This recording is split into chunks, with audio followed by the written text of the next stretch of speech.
एक नदी के किनारे दो पेड़ थे। उस रास्ते एक छोटी सी चिड़िया गुजरी और पहले पेड़ से पूछी, बारिश का मौसम शुरू होने वाला है, क्या मैं और मेरे बच्चे तुम्हारी टहनी में अपना घोंसला बनाकर शरण ले सकते हैं? लेकिन उस पेड़ ने मना कर दिया। चिड़िया फिर दूसरे पेड़ के पास गई और वही सवाल पूछा। दूसरा पेड़ मान गया।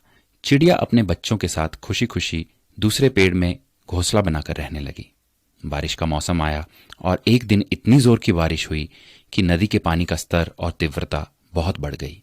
इसी दौरान पहला पेड़ जड़ से उखड़कर पानी में बह गया।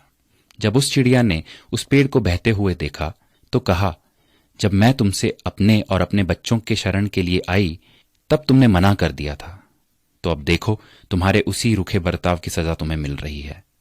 जिसका उत्तर पेड़ ने मुस्कुराते हुए दिया, मैं जानता था कि मेरी जड़ें काफी कमजोर हैं और इस वर्ष की बारिश में मैं टिक नहीं पाऊंगा।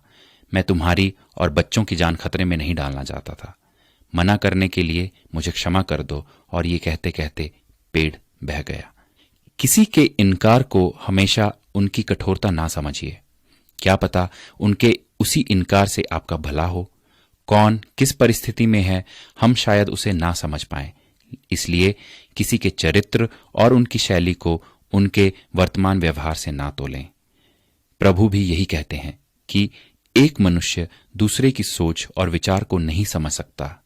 स्वयं प्रभु ही है जो मनुष्य को उसके हृदय से जांचता है, ना कि उसके रूप से।